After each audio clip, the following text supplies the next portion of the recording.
اور یہاں کے جو انفراسٹرکچر تباہ ہوا، یہ سب چیزیں کو دیکھتے ہوئے ہم نے کہا کہ اب ایک نیشنلسٹ ہی پوسچر لینے کی ضرورت ہے، اور ہم نے وہ سپیس دیکھی، اور اس لیے پچھلے الیکشن میں ہمیں اس میں یہ، حالانکہ جب ہم بنا رہے تھے پارٹی تو 6-7 مہینے رہتے تھے الیکشن کو، اس وقت بہت سے ہمارے ساتھیوں نے کہا کہ یہ ٹائم نہیں ہے ابھی، اس وقت کیوں کرتے؟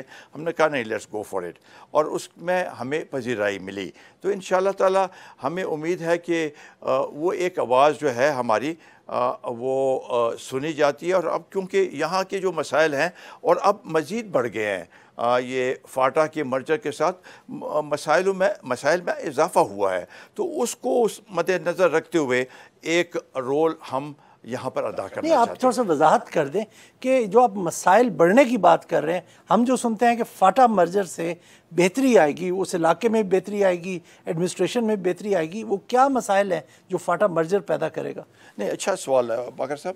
مسائل کا مطلب ہم بھی یہی چاہتے تھے کہ وہ ہو، مرجر ہو، یہ ہماری سب کی ایک تو ایک ایسے وقت میں ہوئی مرجر کے آخری دنوں میں، میرا خیال ہے آخری دن یہ سب پروسیس پورا ہوا، جب پچھلی اسمبلی کا جو آخری دن تھا اس پہ پورا ہوا۔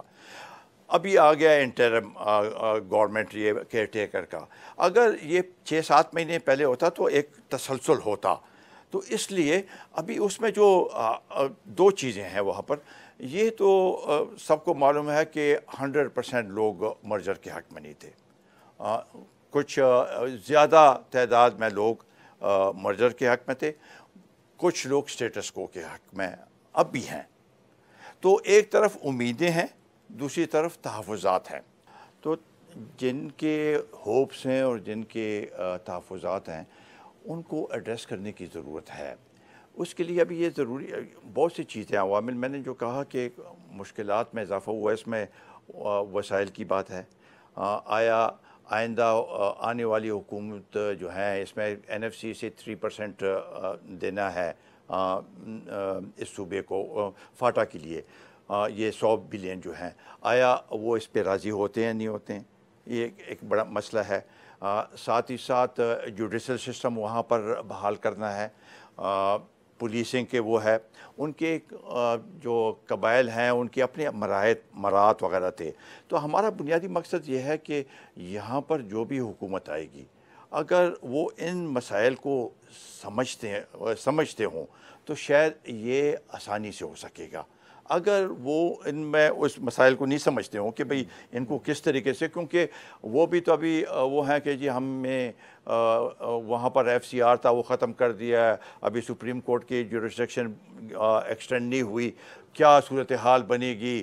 تو یہ چیزیں ہیں جن کو ایڈریس کرنے کی ضرورت ہے، اور اس کے لیے ہم یہ سمجھتے ہیں کہ اگر تحفظات اور بھی بڑھ گئے تو اس کا نتیجہ اچھا نہیں نکلے گا۔ انہی تحفظات کے نقطے پہ شرپاو صاحب ایک نیا ایکس فیکٹر ابھر کے سامنے آیا ہے پشتون تحفظ موومنٹ کی شکل میں۔ تو ایک تو جو ان کے تحفظات ہیں وہ کیا آپ کے مطابق جائز ہیں؟ اور دوسرا سے جو انہوں نے لاپتہ افراد کی کئی بار بات کی، ابھی جسٹس جاوید اقبال صاحب نے بھی یہ پارلیمانی کمیٹی کو کہا کہ 4000 افراد تھے جن کی ایکسٹراڈنری رینڈیشن کی گئی تھی پرویز مشرف صاحب کے دور میں۔ اب اس سٹیٹمنٹ کو آپ نے کانٹرڈکٹ کیا تھا اور کہا تھا ایک تو یہ نمبر کہاں سے آیا ہے، لیکن سر بے شک وہ 4000 افراد نہ ہوں، پرویز مشرف صاحب کے دور میں رینڈیشنز تو ہو رہی تھیں آپ کی انٹیریئر منسٹری کے ٹینیور کے وقت، ایسا ہی ہے؟ نہیں اسد صاحب، ایک تو فگر غلط تھا، پھر انہوں نے دوسرے دن خود کنٹرڈکشن کی اس کی، جاوید صاحب نے اس کے دوسرے دن وہ کی، اس کی کنٹرڈکشن کی کہ نہیں میں نے ایسے بات نہیں کی۔ دیکھیں جی، جو لوگ مشرف صاحب کے وقت میں اگر انہوں نے کسی کو حوالہ کیا تو وہ میرے دور کے وقت کا نہیں تھا، وہ لوگ تھے جو کہ یہاں پر افغانستان سے جب 9/11 کے بعد آئے تھے، جی کوئی کنٹری ان کو اون نہیں کر رہا تھا، جس کنٹری آف اوریجن کے تھے ان سے مشرف صاحب نے یا اس وقت کے جو بھی وزیر داخلہ تھے انہوں نے پوچھا تو انہوں نے لینے سے انکار کیا۔ پھر ان کو غالباً یہ سب ریکارڈ، یہ دس از انٹیریئر منسٹری کے ساتھ اس کا کوئی تعلق نہیں تھا. ٹھیک ہے سر. یہ اسٹیبلشمنٹ ہی خود کر رہی تھی. انٹیریئر منسٹر کے ساتھ کے پاس نہ ان کی وہ تھی کیا نام ہے ریکارڈ تھا، نہ ہمارے پاس کوئی جیل تھا جس میں ان کو رکھا گیا. اور یہاں سے ایجنسیز کی سربراہی میں ہو رہا تھا، وزارت داخلہ کی سربراہی میں نہیں. نہیں بالکل نہیں. یہ دس از کیٹیگوریکلی سے دیٹ. تو وہ لوگ انہوں نے، اس نے اپنی کتاب میں بھی لکھا ہے یہ 290 اور سم تھنگ یہی لوگ تھے. یہ 400 کا فگر مجھے نہیں پتا کہ کیسے آیا ہے. یہ جو لوگ ایجیٹیٹ کر رہے تھے مسنگ پرسنس کے سپریم کورٹ کے سامنے دوسرے، انہوں نے یہ فگر اٹھ کے وہ کر دی کہ بھئی یہ 4000 ہیں. 4000 تو ہو ہی نہیں سکتا، ممکن ہی نہیں ہے. اور اب سر یہ جو پی ٹی ایم بات کرتی ہے، فینسنگ کی بات کرتی ہے، لینڈ مائنس کی کرتی ہے، لاپتہ افراد کی کرتی ہے، ایکسٹرا جوڈیشل کلنگز کی کرتی ہے، اس پہ سر اگر قومی وطن پارٹی کا بھی موقف مل جائے. دیکھیں ہم تو جو ان کے تحفظات ہیں اس میں بہت حد تک تو وہ ہے، حقیقت ہے. مطلب یہ ہے کہ لینڈ مائنس تو دیکھیں، ایک تو یہ سب سے پہلے میں لینڈ مائنس پہ یہ بات کروں کہ جب یہ علاقے کلیئر ہوئے، یہاں سے جو ملیٹنٹس تھے ان کو نکالا گیا، تو پریشر پڑا آرمی پہ کہ جی ہم لوگوں کو واپس جانے دیں.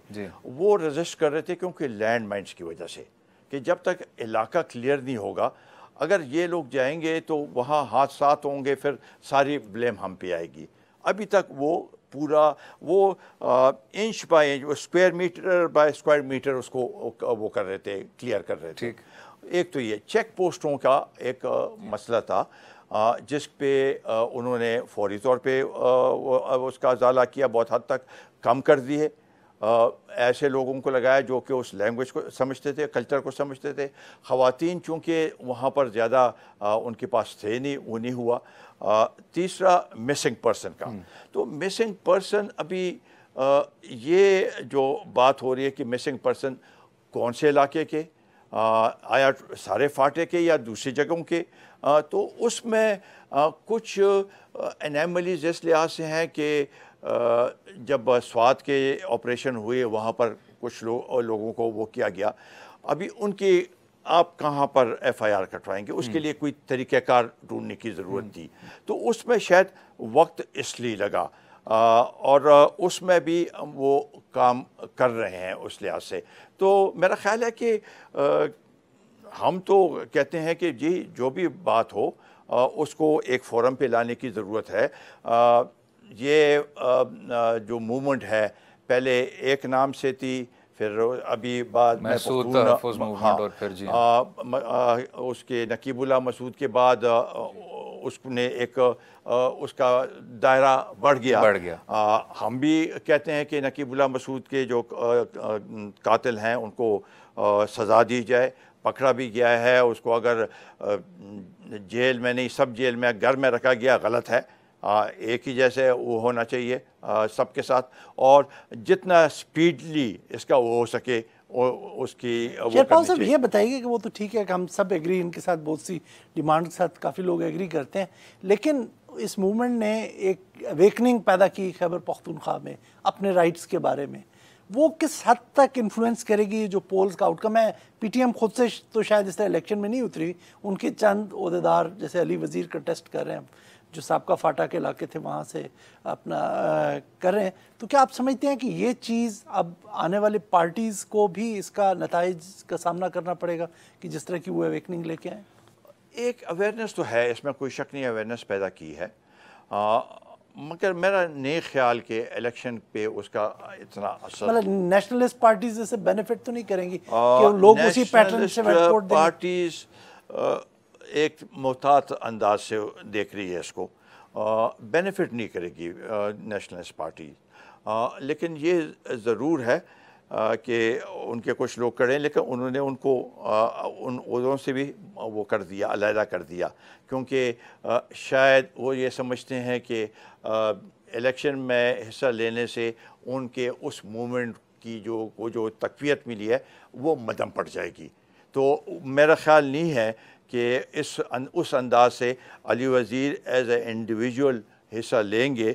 شاید وہ دوسری بھی ایک دو اور بھی ہیں، لیکن as a whole they will not take part. مثلا اگر سوات میں ان کے لوگ ہیں، دوسری جگہ میں، they will not side with any party. صاحب سے گفتگو جاری رہے گی، رہیے گا ہمارے ساتھ.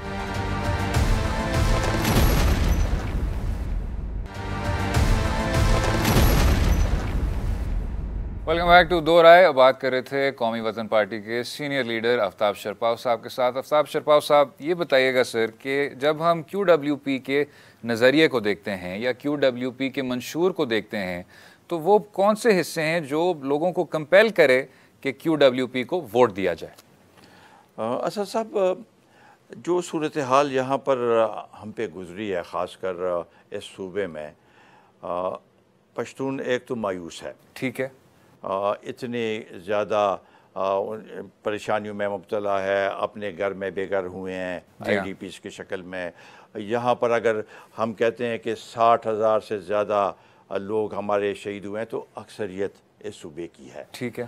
یہ بھی ہے. تو اس کو ہم سمجھتے ہیں کہ پشتونوں کو حوصلہ دینے کی ضرورت ہے، ان کے ساتھ مل کے. ہمارے لوگ پہ اٹیکس بھی ہوئے ہیں لیکن ہم پیچھے نہیں ہٹے، ان کے ساتھ ہی رہے ہیں.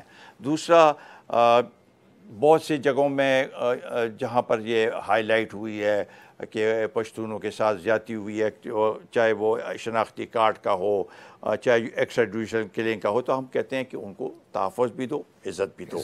یہ بنیادی. پھر اس صوبے کے حقوق کی ہم بات کرتے ہیں. پچھلے حکومت نے اس شدت کے ساتھ اس صوبے کے حقوق کو نہیں اپنایا. میں سمجھتا ہوں کہ ان کی حکمت عملی اس میں ذرا فالٹی تھی. ٹھیک ہے. اس لحاظ سے کہ عمران خان کا تو جھگڑا تھا نواز شریف صاحب کے ساتھ. پرویز خٹک صاحب کو چاہیے تھا کہ ایک ایسے رول ادا کرتے کہ ہم اپنا حصہ بھی لے سکتے، اور کوئی ایسی بات ہوتی تو نواز شریف کے ساتھ ایک برج کا کام کرتے. ٹھیک ہے. یہ حکمت عملی ہوتی. تو وہ اس نے بھی جا کے کنٹینر پہ بیٹھ کے نعرے شروع کر دیے. شاید پارٹی ڈسپلن کو فالو کر رہے ہو نا. پارٹی لیڈر تو ایکسپیکٹ کرتے کہ جہاں پہ ان کی گورنمنٹ ہے وہ ان کا چیف منسٹر ساتھ نہیں کھڑے. Party discipline. لیکن ساتھ ہی ساتھ اس سے پہلے اگر آپ دیکھیں مشرف کے وقت میں یہاں پر ایم ایم اے کی حکومت تھی. مولانا صاحب یہ سب ایم ایم اے مشرف کے خلاف تھے، لیکن اکرم درانی ایک رول ادا کرتا تھا جی کہ اپنے حقوق کے لیے. ایک برج کا رول. یہ سمجھتے ہیں کہ ایک برج کا کام یہ ضروری ہوتا ہے سیاست میں. اس کا یہ مطلب نہیں ہے کہ اس کے اوپر کوئی ڈاؤٹ کرے پرویز خٹک پہ، مگر اس رول سے کم از کم جس صوبے نے ان کو اتنی ووٹ دیے اور جس نے ان کو کامیاب کیا تو ان کے حقوق تو کم از کم دلوا سکتے. کیونکہ تشدد یا جنگ کے ذریعے یا دھرنے کے ذریعے تو وہ حقوق ہمیں ملے نہیں. میرا خیال ہے دلائل کے ذریعے بہتر طریقے سے. اچھا شرپاؤ صاحب، یہ ابھی آپ 2-3 دن پہلے چارسدہ میں آپ نے کوئی جلسہ کیا، آپ نے تمام پارٹیز کو ڈسکریڈٹ کیا. آپ نے کہا کہ پی ٹی آئی لوگوں کو بیوقوف بناتی رہی، نواز شریف کی پارٹی نے جھوٹے وعدے کیے، ایم ایم اے اور نواز شریف دونوں ایک ہی سکے کے دو رخ ہیں. تو آپ کیا سمجھتے ہیں کہ آپ کے جو ساتھ پارٹی کے لوگ ہیں وہ ان پارٹیوں سے کس طرح مختلف ہیں؟ کیونکہ ہم تو اسی سوسائٹی سے آ رہے ہیں نا. جو باقی پارٹیز کو اچھے لوگ نہیں دے رہے تو آپ کی پارٹیز کو کس طرح اچھے لوگ دیے ہوں گے؟ بغیر صاحب شاید ایسے الفاظ میں نے نہیں استعمال کیے ہوں، لیکن یہ میں سامنے آپ کی سٹوری کرٹیسائز تینوں کو کیا ہے میں نے. جو تحریک انصاف کا میں نے کہا کہ وہ کہتے ہیں کہ دو نے ایک پاکستان. جی. تو میں نے کہا وہ تو ٹھیک ہے، اچھی بات تھی اگر ایک پاکستان بن جائے، لیکن انہی لوگوں کو جن کو انہوں نے کرٹیسائز کیا، وہ سرمایہ دار، وہ جاگیردار، وہ لوٹ مار والے، ان کو انہوں نے ٹکٹ دے دیے، تو پھر کیسے ایک پاکستان وہ بنانا چاہتے ہیں؟ وہ غریب تو ویسے کہ ویسے رہ گئے. اس کا میں نے کہا تھا نواز شریف کا کہ وہ کہتے ہیں کہ ووٹ کو عزت دو. ہم نے کہا پشتون کو عزت دو، کیونکہ ہمارے ساتھ بھی جاتیاں ہوئی ہیں. تو اس لحاظ سے میں نے یہ بات کی تھی کہ وہ کہتے ہیں کہ وہ اس کو ووٹ کو عزت دو، ہم کہتے ہیں کہ پشتون کو عزت دو اور غریبوں کو عزت دو، پشتون کو عزت دو. تو وہ بہتر اس طریقے سے ایم ایم اے میں جو کنٹراڈکشنز میں پہلے بھی بتا چکا ہوں اس کے بارے میں نے بات کی تھی. اچھا شرپاؤ صاحب، یہ جو ایک پاکستان تحریک انصاف کا بہت ہی بنیادی ستون بن چکا ہے احتساب اور اینٹائی کرپشن، تو ان کے دور کے شروع والے سال میں بہت بار یہ کہا گیا کہ جی پی ٹی آئی کی طرف سے کرپشن نہیں ہو رہی, وہ کیو ڈبلیو پی کے وزراء تھے, اور جب کارروائی کی بھی بات کرتے تھے تو وہ بھی کیو ڈبلیو پی کے وزراء تک محدود ہی ہوتی تھی. آپ کی جماعت کا احتساب کے متعلق کیا موقف ہے؟ ہم سمجھتے ہیں کہ احتساب ہونا چاہیے جی, اور اکراس دی بورڈ ہونا چاہیے. ٹھیک ہے. جو 2 وزراء ہمارے انہوں نے الگ کیے تھے 2013 میں, ان پہ ایک تو نے تو عمران خان صاحب پہ کیس بھی کیا, ٹھیک, وہ پیش نہیں ہوئے, جیسے حزب معمول کا. آخر میں جب ہم دوبارہ ان کے ساتھ ملے تو ایک تو وہ ہماری وینڈیکیشن ہوئی, ٹھیک ہے, دوسری اسی کیس کو انہوں نے جرگہ بھیجا کہ جی آپ یہ کیس واپس کریں. ہم نے ان کو کہہ دیا کہ واپس کریں. تو اگر انہوں نے الزام لگایا تو پھر اس کو آخری انجام تک لے جانے کی ضرورت تھی. ہم نے تو استعفیٰ دے دیا, حالانکہ یہ نہیں تھا اس میں کہ آپ لوگ حکومت سے ہم آپ کے ساتھ ختم کرنا چاہتے ہیں, لیکن ہم نے احتجاجاً دیا, کیونکہ اصولی طور پر اگر ان کو کوئی اعتراض تھا تو مجھ سے بات کرتے, اگر اس میں وہ ثبوت ہوتا تو میں ان کو ایک سائڈ پہ کر دیتا اور ان لوگوں کو لیتا, ان کے خلاف ہم کوئی کارروائی کرتے. وہ چیز انہوں نے کی نہیں.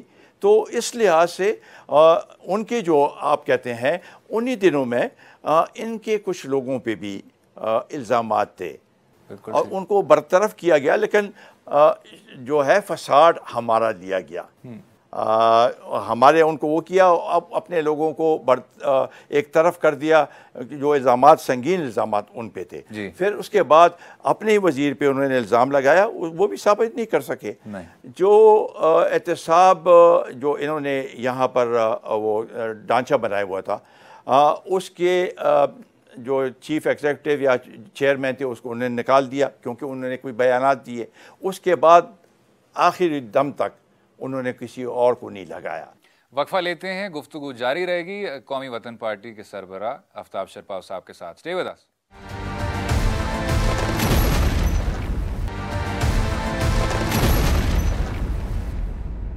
Welcome back. اس خصوصی 2 رائے الیکٹورل ٹرانسمیشن میں آفتاب شرپاؤ صاحب کے ساتھ گفتگو جاری ہے. آپ کی پارٹی کا ان اینڈ آؤٹ چلتا رہا پی ٹی آئی کے ساتھ. ایک دفعہ وہ جب 2013 میں آپ لوگ علیحدہ ہوئے, پھر آپ ایک اسٹیج پہ شامل ہو گئے. 2018 میں پھر آپ پر الزام نہیں لگا, لیکن نواز شریف کا جب احتساب شروع ہوتا ہے تو آپ نے پی ٹی آئی کے ساتھ اختلاف کیا اور پھر ایک دفعہ آپ کا اتحاد ٹوٹ گیا, لیکن پھر سینٹ پہ آپ لوگ شاید کوآپریٹ آپ نے کیا. تو آئندہ آپ کیا سمجھتے ہیں کہ آپ کے ابھی بھی پی ٹی آئی کے لیے دروازے کھلے ہیں کہ دوبارہ اگر P T I us position میں آتی ہے کولیشن بنانے کے لیے تو آپ اسی طرح سے پھر اس کا حصہ بنیں گے؟ باقر صاحب, politics is the art of the possible. وہ تو ہم رد تو کسی کو اس کو نہیں کرتے ہیں. یہ اچھا ہوا کہ آپ نے بتایا. دوسری بار ہم نے نواز شریف کا ساتھ نہیں دیا. ہم نے یہ کہا تھا کہ سپریم کورٹ کا بھی وہ اس کا یہ جو ہے جی آئی ٹی کے انہوں نے ایک وہ دیا, تو انہوں نے پہلے سے کہہ دیا کہ جی وہ استعفیٰ دے. ہم نے کہا کہ سپریم کورٹ کو فیصلہ دینے دیں اور اس کے بعد ہم آپ کے ساتھ ہیں. اتنا ہمارا فرق تھا اس میں ان کے ساتھ. انہوں نے کہا کہ جی ہم نے نواز شریف کا ساتھ دیا, تو ہم تو ان کے پابند نہیں تھے اس لحاظ سے. اس سے پہلے بھی وہ اس پہ ذرا ان کو چھیڑ ہوتی تھی کہ جی یہ ہمارے ساتھ ہیں تو بس جو ہم کہیں گے تو وہ کریں گے. شروع میں بھی انہوں نے اس کو جو صدر کے لیے نامزد کیا جسٹس کو, وجی کو, ہم نے اس کا ساتھ نہیں دیا. ٹھیک, ہم نے ہمارا موقف یہ تھا کہ اس صوبے نے آپ کو ووٹ دیا ہے, جیتنا تو اس میں ہے نہیں, تو کم از کم اپنے آپ کو اس صوبے کے ساتھ آئیڈینٹیفائی کرو, یہاں کا ایک کینڈیڈیٹ آپ کھڑا کریں تو ایک اچھا تاثر جائے گا. لیکن انہوں نے کہا نہیں, ہم نے نہیں دیا ان کو ووٹ. تو ہم اس لحاظ سے پابند نہیں تھے ان کے. وہ تو روزانہ ایک فیصلہ کرتے تھے تو اس کا تو ہم پہ تو اثر نہیں پڑتا تھا. ہمارے کچھ پوائنٹس پہ, منیمم پوائنٹس پہ ہمارا ان کے ساتھ اتحاد تھا, اور اس کو انہوں نے نہیں نبھایا. اس کے لیے ایک میکانزم بھی تھا, پروسیس تھا کہ اگر کوئی آپس میں کوئی ریزرویشنز ہوگی تو وہ میکانزم انفورس ہوگا, وہ فیصلہ کرے گی. لیکن انہوں نے اس کا کوئی پرواہ نہیں کیا. تو اس لحاظ سے سینٹ کا جہاں تک تعلق ہے تو وہ دیٹ واز وہ ہم نے بھی ان کو ووٹ دیا, انہوں نے ہمیں ووٹ دیا ہے. That was up to that extent کہ سینٹ میں تو انہوں نے باقی پارٹیوں کے ساتھ بھی کیا, ہر ایک پارٹی کے ساتھ کیا. تو مطلب دروازے کھولے ہیں پی ٹی آئی کے لیے آئندہ کے لیے. میں نے کہا کہ آرٹ آف دی پاسبل. ایسے شرپاؤ صاحب انہیں نکات اور تحفظات پہ ابھی عدالت عظمیٰ کی بھی آپ نے دیکھی ہوگی پروسیڈنگز, بات ہو رہی ہے ایک پاکستان ڈیم کی, کالا باغ ڈیم سے ہٹ کے کہ جی آپ چاہے اس کو قرار کوئی اور دے دیں یا امن کے خاطر اور انٹر پروونشل کوآرڈینیشن کے خاطر آپ یہ جو پرانے جو تعصب ہیں ان کو ذرا دور کریں, ان سے ذرا ہٹ جائیں. تو کیو ڈبلیو پی کیا اس طرح کا کوئی سمجھوتا کر سکتی ہے کالا باغ ڈیم پہ, یا کیپنگ ان مائنڈ سر کہ پاکستان ایک واٹر اسٹریسڈ ملک کا سٹیٹس ابھی اپنانے والا ہے؟ جی اسد صاحب بالکل صحیح بات ہے, ایک واٹر اسٹریس ملک تقریباً ہے. جی ہم کالا باغ ڈیم کا جہاں تک تعلق ہے تو ہمارے اسمبلی میں 3 دفعہ یونینیمس قرارداد پاس ہوئی اس کے اگینسٹ. جی ہاں. سندھ میں ہوئی ہے, جی ہاں, بلوچستان میں ہوئی ہے, جی ہاں, نیشنل اسمبلی سے بھی ناٹ ود یونینیمس لیکن وہاں سے بھی پاس ہوئی. لیکن جس فورم پہ اس کو اٹھایا جا رہا ہے, کیا یہ اس کا فورم ہے؟ سپریم کورٹ ہی اس کو اٹھا رہی ہے. فورم جو ہے اس پہ لے جائیں, ہم اپنے دلائل دیں گے. ہم سمجھتے ہیں کہ سندھ کو بھی ریزرویشنز ہیں, ہمیں بھی ریزرویشنز ہیں. اگر متبادل ہے اس کا, چاہے وہ بادشاہ ڈیم ہے, چاہے وہ منڈا ڈیم ہے, چاہے وہ کرم تنگی ہے, چاہے اور ہیں. سر اے این پی کہتی ہے کہ بادشاہ ڈیم ہے شاید متبادل. وہی بادشاہ ڈیم, وہی اسی کی میں بات کر رہا ہوں, وہ ہے. اور اس میں اس سے لائف تربیلا کی بھی بڑھ جاتی ہے, بجلی بھی زیادہ پیدا ہوتی ہے. ہاں یہ ضرور ہے کہ ایک ریور کی ہم اس کو آپ ٹیپ نہیں کر سکتے, کابل ریور کو آپ ٹیپ نہیں کر سکتے بادشاہ ڈیم سے. لیکن اس کے لیے آپ یہ کریں کہ منڈا ڈیم آپ بنائیں گے تو سوات ریور بھی آپ کا ٹیپ ہو جائے گا. تو یہ اس طریقے سے آپ اس کو لے جائیں تو پانی بھی مل جائے گا آپ کو, بجلی بھی مل جائے گی. یہاں تک اب تک تو ریزرویشنز ہیں, اور پانی ایک ایسا مسئلہ ہے جس کے اوپر سب کی کنسنسس ہونے چاہیے. یہ تو لڑائیاں ہوتی ہیں پانی کی, اس کے اوپر جب 3 صوبوں کے اور یہ فیڈریشن ہے, فیڈریشن کو تو آپ نے کنسنسس کے ساتھ لے کے جانا ہے. وقفہ لیں گے اور گفتگو جاری رہے گی آفتاب شرپاؤ صاحب کے ساتھ. اسٹے ود اس.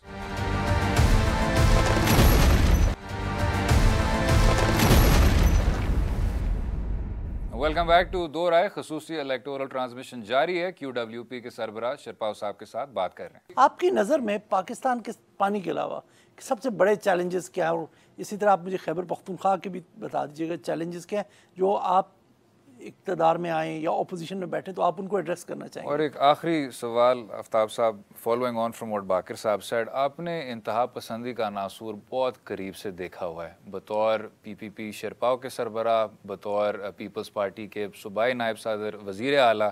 تو وہ جو ایک سلسلہ تھا, اس چیز کو ہم کس طرح قابو پائیں اور پھر اس سے نمٹ جائیں؟ ٹھیک, یہ اسی کو میں پہلے لوں گا. میرا خیال ہے کہ نمبر 1 ایشو اب بھی لا اینڈ آرڈر ہے اس ملک کا. اب تک یہ صحیح ہے کہ بہت حد تک ہم اس پہ قابو پا چکے ہیں, لیکن یہ ایک لل پیریڈ ہے. اب بھی یہ صورتحال پیدا ہو سکتی ہے, ریسرجنس ان کی ہو سکتی ہے, وہ ختم نہیں ہوا وہ ناصور, یہ چلتا رہے گا. تو اس کو جب تک ہم اس پہ قابو نہیں پا سکیں گے, ملک ترقی نہیں کر سکے گا. ایک واقعہ ہو جاتا ہے تو انویسٹر جو ہیں وہ بھاگ جاتے ہیں. تو اس لحاظ سے یہ میرا خیال ہے بہت ضروری, اور اس میں میں یہ سمجھتا ہوں کہ اس کے ضمن میں پاک افغان کی جو ریلیشن شپ ہے اس کو دیکھنے کی ضرورت ہے کہ اس کو کس طریقے سے ہم آگے بڑھائیں, ہم یہ مسٹرسٹ ختم کریں, جوائنٹلی اس کو اس ایشو کو وہ کریں, کیونکہ ہم چاہتے ہیں کہ اس خطے میں امن قائم ہو, اور خطے میں امن سارے جتنے بھی ہمسایہ ممالک ہیں ان کا ایک کردار ہے جو کہ ضروری ہے. تو یہ ایک ایشو ہم سمجھتے ہیں. پانی کا بھی ایشو ہے. دوسرا, ہماری اکانومی از ناٹ بڑی فریجائل ہے.